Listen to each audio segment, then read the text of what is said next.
Assalamualaikum warahmatullahi wabarakatuh. Alhamdulillah, selamat pagi para sedulur-sedulur yang saya cintai. Jumpa lagi di kanal YouTube-nya Pak Digun. Oke para sedulur, seperti biasa di pagi hari ini kita akan ngobrol-ngobrol santai seputaran persepak bolaan di tanah air ya teman-teman. Berapa waktu yang lalu saya nonton timnas kita ya, tepatnya timnas usia di bawah 20 tahun ikut kompetisi di Mandiri Challenge Cup, yang mana pesertanya waktu itu adalah Syria, negara yang notabene negaranya lagi perang berkecamuk dan bergejolak ya teman-teman, di mana rezim Bashar al-Assad yang berkuasa selama 53 tahun digulingkan dan kemudian diganti oleh rezim yang baru, yaitu dari para Free Syrian Rebel atau pemberontak pembebasan Syria ya, pergerakan. Kemudian salah satu negara yang lain adalah negara kecil di Timur Tengah, yaitu Yordania. Satu lagi negara yang ikut berkompetisi adalah India, yang notabene sebelum penduduknya besar ya, lebih dari 1 miliar, cuman sepak bola nggak begitu populer di sana. Yang populer adalah kriket. Nah, di sini kemudian timnas kita pada waktu itu di Mandiri Challenge Cup itu, match itu kemudian ketemu Jordania juga kalah gitu kan, 1-0 ya, ketemu Syria kalah 2-0, bisa menang cuman sama India. Dan memang kalau saya bilang masalah kalah menang itu biasa ya di pertandingan, tapi yang saya betul-betul ngerasa konyol dan nggak habis pikir adalah kemudian banyaknya drama ya yang terjadi saat itu, karena memang kemudian alasannya kalah itu salah satunya adalah kemudian karena menyimpan strategi dan nggak mengeluarkan strategi yang betul-betul akan digunakan untuk di kejuaraan Piala Asia usia di bawah 20 tahun gitu kan. Pemain-pemain kunci disimpan, terus kemudian strategi juga nggak ditampilkan gitu kan. Alasannya untuk disiapkan untuk menghadapi Iran sama Uzbekistan. Ini konyol sekali ya teman-teman. Ya konyol karena kenapa? Kalau kemudian kita mengadakan uji coba itu tentunya kita mengeluarkan yang terbaik dan memang kemudian mengeluarkan strategi senjata yang memang kita akan gunakan itu efektif enggak gitu kan. Bukan kemudian malah bermain drama, terus bermain sinetron dengan alasan-alasan yang enggak masuk akal gitu kan. Berbeda sekali ya kalau dengan pelatih-pelatih dari Asia Timur ya seperti Jepang, mereka ngakui gitu kan. Kalau Indonesia ini sepertinya memang kebanyakan drama, dan memang waktu itu juga saya setengahnya juga ngerasa aneh. Dan memang betul ketika terakhir kemarin jumpa Iran di babak grup penyisihan di under 20 ya, di usia 20 tahun ya, kita digunduli ya, dicukur tanpa balas 3-0 oleh Iran. Terus mau apa lagi gitu alasannya, mau disimpan lagi untuk menghadapi Uzbekistan gitu kan. Ini yang betul-betul nggak masuk di akal saya, dan saya pikir memang yang seperti ini memang kemudian harus dievaluasi oleh PSSI, tentunya oleh Bapak Erick Thohir yang wawasannya luas, koneksinya luas, apalagi memang untuk pelatih asing yang kemudian bisa meningkatkan strategi kemudian taktik bermain ya tentunya bisa didatangkan gitu kan. Nggak menutup kemungkinan kalau Bapak Erick Thohir yang mengusahakan. Erick Thohir bisa melakukan semuanya karena memang ini kan jenjangnya itu udah pas banget. Pak Erick Thohir menggerakkan pemain usia di bawah 17 tahun, 20 tahun, di bawah 22 sampai 23 gitu kan. Dia juga punya klub gitu kan. Punya klub Oxford United, pemilikan sahamnya sama Nindya Bakri itu lebih dari 50%, yang 51%, dan dia punya koneksi ya dengan pemilik football club Dender di Liga Belgia gitu kan.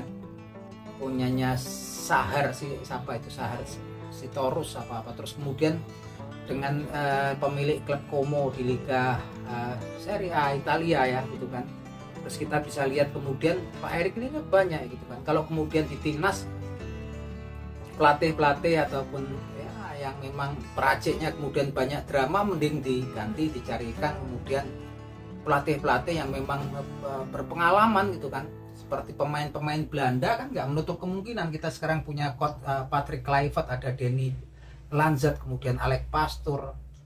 Ya mungkin bisa kan yang memang punya pengalaman di FC Barcelona kayak Frank de Boer ataupun Philip Cocu itu kan, yang memang kemudian bisa berbagi taktik dan strategi gitu kan.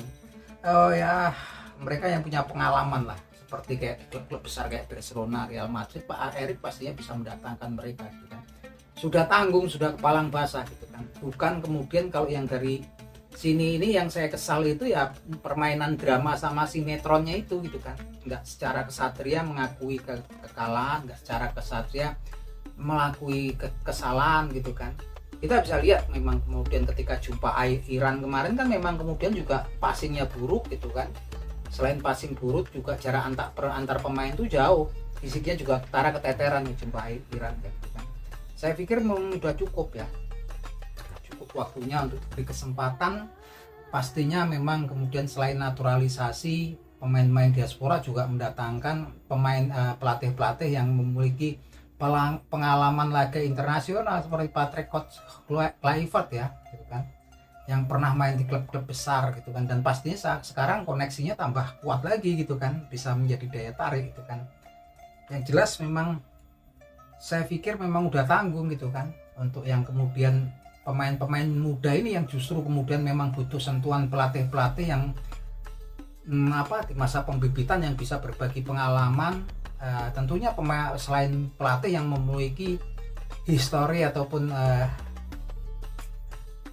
rekam jejak pernah bermain di internasional ataupun klub-klub besar di Eropa, karena pembentukan pemain-pemain ini kan memang dari junior bukan yang utama itu gitu kan. Dan saya pikir memang pemain-pemain pelatih-pelatih dari Belanda pastinya ya kan, di Belanda juga banyak pemain bintang yang pernah mencicipi main di Liga Spanyol, Liga Inggris ataupun Liga Italia. Salah satu contohnya Patrick Kluivert gitu kan.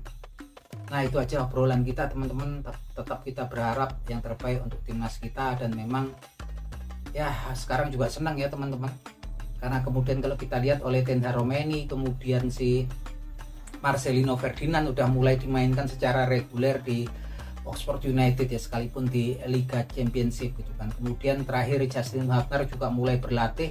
Sekarang juga selain dia menjadi pemain reguler di Wolverhampton Wanderers di usia 21 tahun, dia juga mulai berlatih dengan tim senior dari Wolves ya teman-teman.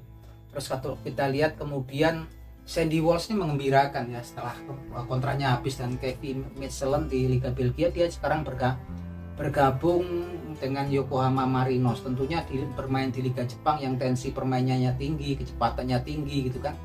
Pastinya menambah kemampuan dan pengalamannya Sandy Walsh. Terus kalau kita lihat kemudian Kevin Dijk bakar besi juga sepertinya juga akan bergabung di Liga Jerman ya, Borussia Mönchengladbach. Ini pastinya juga meningkatkan kualitas permainan yang tentunya memang muaranya nanti juga akhirnya ke timnas gitu kan. Dan memang yang mengembirakan adalah dua pemain ini timnas kita udah bermain bersama, Marcelino Ferdinand sama oleh Tendar Romeni, dan ini sangat baik. Dan saya pikir memang kemudian Bapak Erick Thohir juga dengan wawasannya yang luas pastinya juga akan ngurus pemain-pemain yang bermasalah di menit bermainnya kayak Nathan Joaon segala macam. Saya berharap kayak pemain-pemain kayak Nathan Joaon kemudian nanti juga ditarik kemudian ke Oxford United. Tentunya akan punya kuasa lah kalau yang memang pemilik saham 51% gitu kan, sedikit banyaknya gitu kan.